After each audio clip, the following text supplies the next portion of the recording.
A mating crisis. And this shit is much worse than a college degree issue.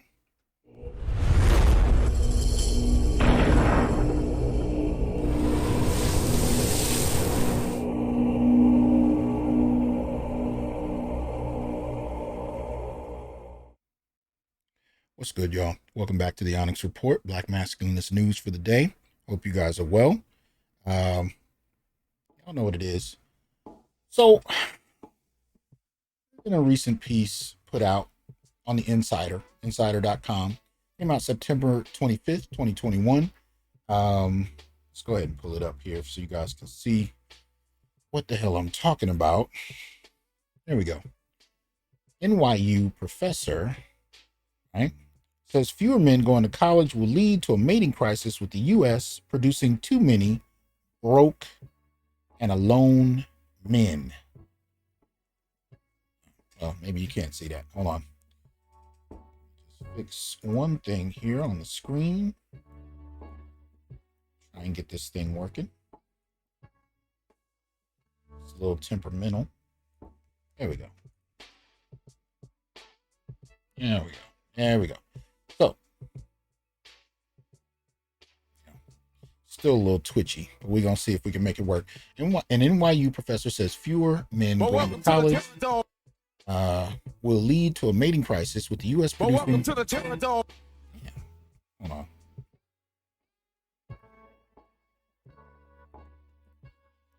This is ridiculous. Sorry, technical issues here. All right. Yeah. So you see what the title is. My apologies. So some of the bullet points from the article. Women now make up close to 60% of U.S. college enrollees, a record the Wall Street Journal reported. The gap between men and women enrolled in college is quickly widening. The NYU professor, Scott Galloway, told CNN that the gap is leading to a mating crisis. These are the kind of things that let you know when white America is actually moving toward what Black America has long since dealt with, because we tend to be the canaries in the coal mine, as it were. So you'll see why I say that in a minute, but let's continue.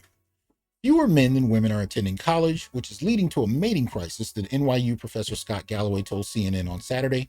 Women make up 59.5% of college students at the end of 2020/2021 school year.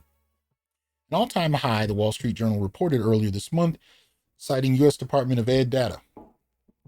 That's in comparison to 40.5% of men enrolled in college. Data from the National Center for Education Statistics found that in 1970, men made up close to 59% of those enrolled in college, compared to about 41% of women who were enrolled. Additionally, the journal reported that in the next few years, the education gap will widen so that for every one man who earns a college degree, 2 women will earn one. Galloway told CNN that the problem is much bigger than just the current numbers, because men drop out at greater rates than women. College is becoming the domain of women and not men, he said. The issue, he said, is being driven by the rising cost of college without much change to the quality of education. Elite universities, he said, are focusing on giving a luxury experience and not expanding enrollment. Additionally, he said, college-age men have more options than their female peers. You can walk onto a construction site in Florida. You can turn on an app, cop, fireman, trade job, which at the age of 18, if you make $100 to $200 a day, that feels like real cabbage, she said. But Galloway warned that beyond the classroom, the gap is causing an existential threat to society, and that we are creating a dangerous cohort. We have mating inequality in the country, he said, adding that women with college degrees don't want to partner with men who don't hold a degree. Facts. The most dangerous person in the world is a broke and alone male, and we are producing too many of them. That's a bit of a contradiction, because he just got through pointing out that the jobs that many of the males are going toward actually do pay pretty well. They just don't happen to be a product of a college education. Anyway, he said the most unstable, violent societies in the world all have one thing in common: young, depressed men who aren't attaching to work, aren't attaching to school, and aren't attaching to relationships. Now, that might have something to do with the policies in the last 50 years that have further denigrated and underdeveloped males, most particularly by urging them to avoid marriage, to avoid school. I mean, look at it. College comes with increased debt over the decades. Marriage comes with the pretty much guaranteed divorce and deferment to her benefit as far as family courts are concerned. So you just want to make this, young depressed men, they just woke up one day and decided to be depressed, but you don't want to look at the impact of the policies that have helped produce this disjointed experience where men don't find it worth the trouble, right? So you can go ahead and get you a job in construction, get paid pretty well. You don't end up with thousands of dollars worth of debt. Yeah. But this is all a product of, in my assessment, policy. So in that respect, labor, education, and relationships become really traps for many, unless they come from a wealthy background where education doesn't have to come with debt. At the end of the day, there's not enough incentive for men to do these things. But let's continue. The journal reported that there's no reversal in sight for this gap. Women make up 49% of college-age people in this country, but in the 2021-2022 school year, they were 3,805,978 Common App college applications by women, compared to just 2,815,810 by men. In the fall of 2020, while the University of California at Los Angeles expanded enrollment by 3,000 students, 90% of those spots were filled by women. That same semester, only 41% of those enrolled in UCLA were men, the journal reported. UCLA Vice Provost Yolanda Copeland Morgan told the journal that men's applications are not more competitive, but that fewer men apply. Men are falling behind remarkably fast, Thomas Mortensen, a senior scholar at the Pell Institute for the Study of Opportunity in Higher Education, told the journal. Oh, I guess that was an awkward kind of end to that piece. All right. Didn't expect it to end that cold. Damn. You're just going to leave it at that point. Yeah, men are dropping behind. Yeah, that's all. They're falling behind. Nothing else to really be said. That's it. See, and that's some disingenuous shit. You're not even going to bother to explore what the hell men are. Why do you think men are on YouTube fucking cussing people out? Nobody's listening. How are you going to write a piece like this where you point out that they're falling behind structurally and that they're disenfranchised, and you're not even going to ask men why? Really?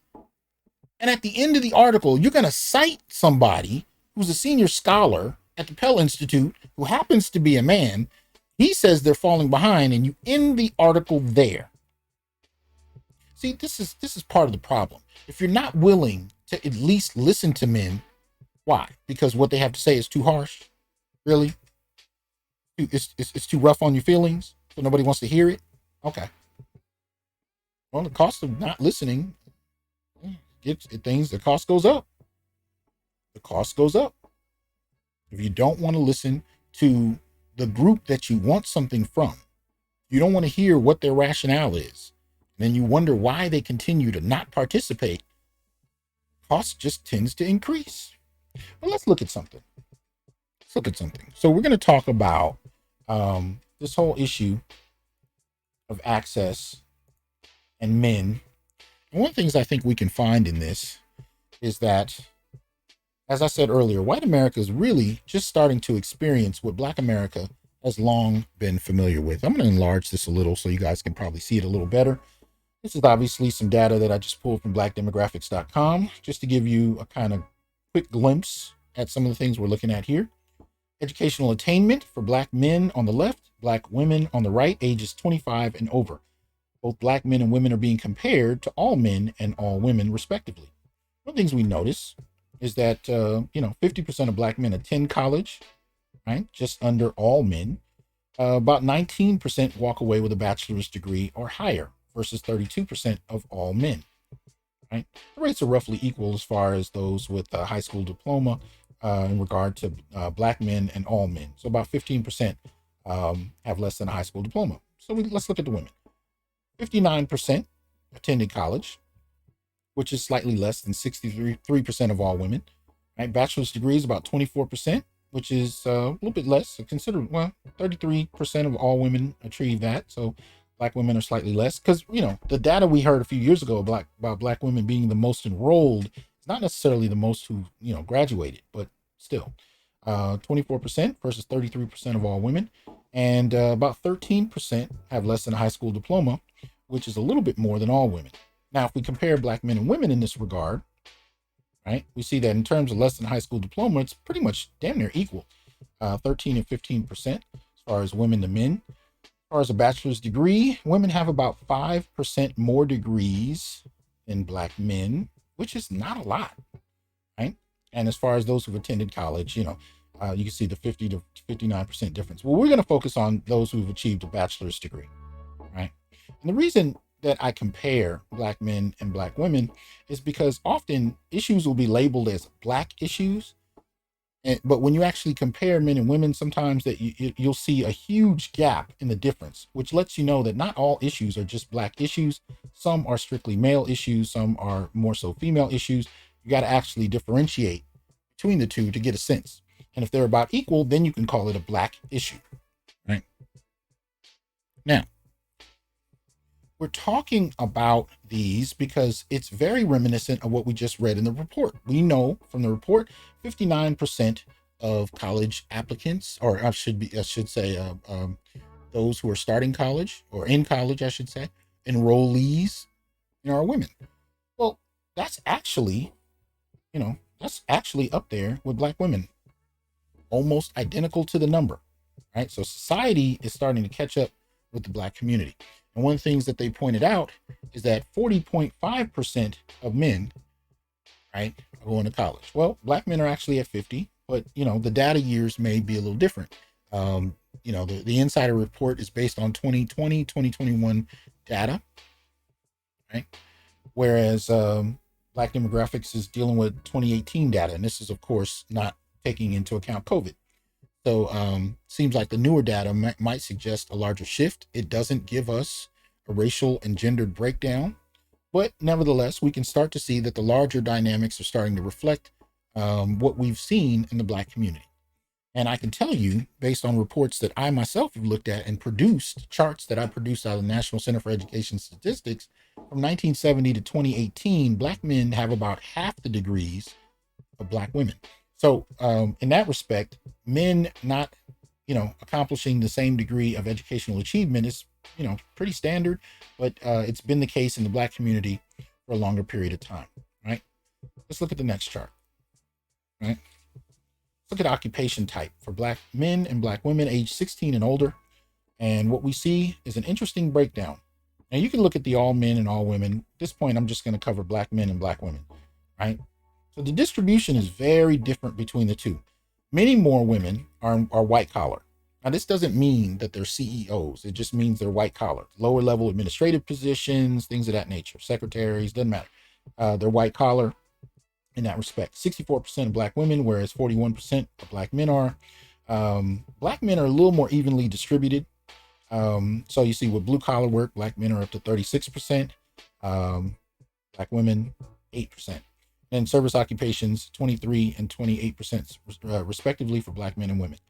Right. So black men tend to be a little more evenly dispersed across all three occupation types than black women tend to. And it speaks to the article in the respect that, as the article is pointing out, men are finding other options because there's not enough incentive for men to actually go into, college, especially when you're talking about extreme amounts of debt. They're finding that they can work in other fields. And I think that's actually the rationale behind why black men are so evenly distributed, because much of the time we're forced to make these decisions out of necessity. We don't tend to have the familial wealth to go to college. Even taking loans is not necessarily something many people can afford, but that presupposes that loans are available. And if you've done some jail time, those things become questionable. Definitely Pell Grants aren't in the equation if you've done any time. So increased incarceration may also play a role, and more than likely does, as far as access to higher ed, right? Both incarceration and practicality, because at the end of the day, the social expectation to provide still falls into the lap of men. And one of the work strategies we've seen from black men for generations, even from sharecropping all the way through the Great Migration, is that black men often had to drop out of school out of necessity to provide for families. Whether they were sharecropping, whether they were living in urban areas and had to quit school early and find jobs, necessity and social expectation played a role with occupation choices, occupation types. Then by the time you get to the 1970s and incarceration starts to play a more dramatic role, you get to the drug war, you get to, you know, um, various types of employment being shipped overseas. These kind of things dramatically affect Black male labor practices and educational practices at that, and to what extent Black men are able to keep pace. Right? All of these things have a dramatic effect, but that's just one dimension of the issue. There is another.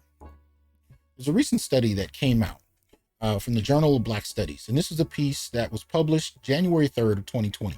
It's entitled "Premature Deaths of Young Black Males in the United States." I want to get all the names in here. Shout out to them for writing this. Here we go. So we got Sharon D. Jones Eversley, Johnny Rice, the second, A. Christensen Adedoyan, Lori James Towns. Apologize if I butchered anybody's names there.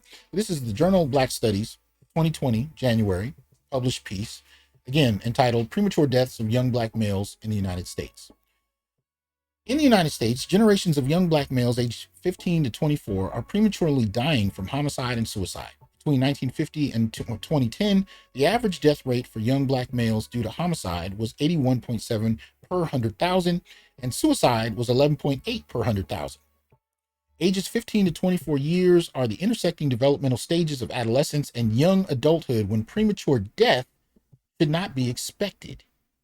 God damn. The trauma and ceased procreation prospects.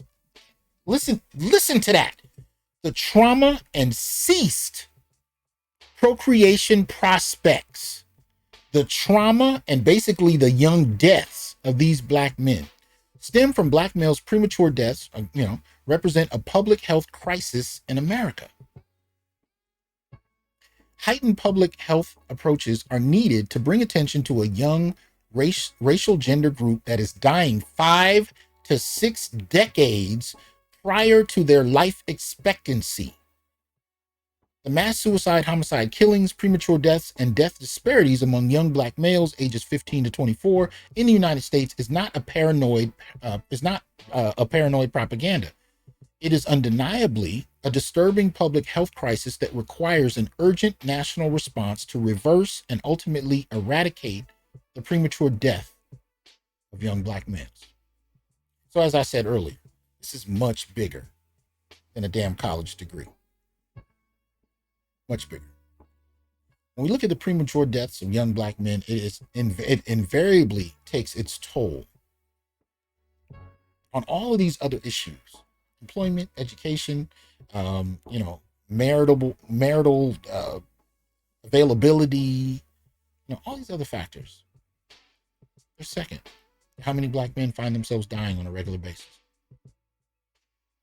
And much of this is environmental. When you start talking about suicide and homicide in particular, much of it is environmental. Pressures, stress, and lack of access contribute to all of this. And this has been going on for decades.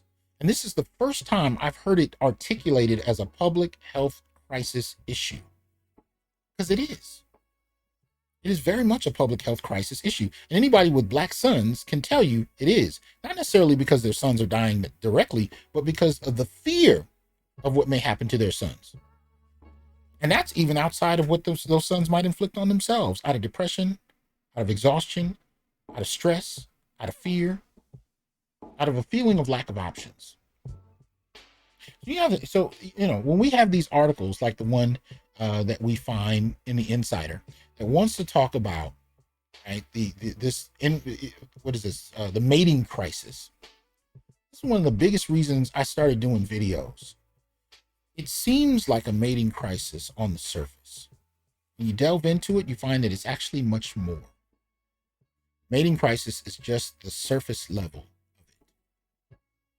You start to delve past the superficial